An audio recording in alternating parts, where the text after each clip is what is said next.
യേശു കുരുടനും ഊമനുമായവനെ സൗഖ്യമാക്കുന്നു. യോനയുടെ അടയാളം. മത്തായി 12:22 മുതൽ 25 വരെ, 38 മുതൽ 45 വരെ. അനന്തരം ചിലർ കുരുടനും ഊമനുമായൊരു ഭൂതഗ്രസ്തനെ യേശുവിന്റെ അടുക്കൽ കൊണ്ടുവന്നു. ഊമൻ സംസാരിക്കുകയും കാണുകയും ചെയ്യുവാൻ തക്കവണ്ണം അവനെ സൗഖ്യമാക്കി. പുരുഷാരമൊക്കെയും വിസ്മയിച്ചു. ഇവൻ ദാവീദ് പുത്രൻ തന്നെയോ? അതു കേട്ടിട്ട് പരീശന്മാർ, ഇവൻ ഭൂതങ്ങളുടെ തലവനായ ബെയൽസെബൂലിനെ കൊണ്ടല്ലാതെ ഭൂതങ്ങളെ പുറത്താക്കുന്നില്ല.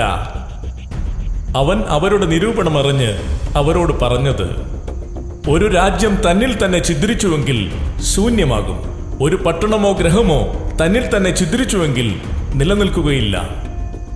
അപ്പോൾ ശാസ്ത്രിമാരിലും പരീശന്മാരിലും ചിലർ അവനോട്, ഗുരോ, നീ ഒരടയാളം ചെയ്തു കാണുവാൻ ഞങ്ങൾ ഇച്ഛിക്കുന്നു. അവൻ അവരോട് ഉത്തരം പറഞ്ഞത്, ദോഷവും വ്യഭിചാരവുമുള്ള തലമുറ അടയാളം തിരയുന്നു. യോന പ്രവാചകന്റെ അടയാളമല്ലാതെ അതിന് അടയാളം ലഭിക്കുകയില്ല. യോന കടലാനിയുടെ വയറ്റിൽ 3 രാവും 3 പകലും ഇരുന്നതുപോലെ മനുഷ്യപുത്രൻ 3 രാവും 3 പകലും ഭൂമിയുടെ ഉള്ളിൽ ഇരിക്കും. നിനവേക്കാർ ന്യായവിധിയിൽ ഈ തലമുറയോടൊന്നിച്ചെഴുന്നേറ്റ് അതിനെ കുറ്റം വിധിക്കും. അവർ യോനയുടെ പ്രസംഗം കേട്ടു മാനസാന്തരപ്പെട്ടുവല്ലോ. ഇതാ ഇവിടെ യോനായിലും വലിയവൻ. തെക്കേ രാജ്ഞി ന്യായവിധിയിൽ ഈ തലമുറയോടൊന്നിച്ച് ഉയർത്തെഴുന്നേറ്റ് അതിനെ കുറ്റം വിധിക്കും. അവൾ ശലോമോന്റെ ജ്ഞാനം കേൾക്കുവാൻ ഭൂമിയുടെ അർദികളിൽ നിന്ന് വന്നുവല്ലോ. ഇവിടെ ഇതാ ശലോമോനിലും വലിയവൻ.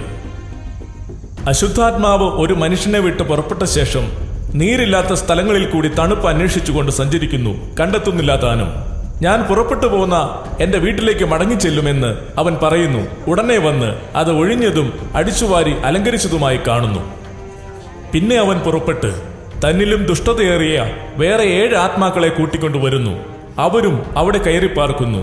ആ മനുഷ്യന്റെ പിന്നത്തെ സ്ഥിതി മുമ്പിലത്തേതിലും വല്ലാതെയാകും. ഈ ദുഷ്ടതലമുറയ്ക്കും അങ്ങനെ സംഭവിക്കും.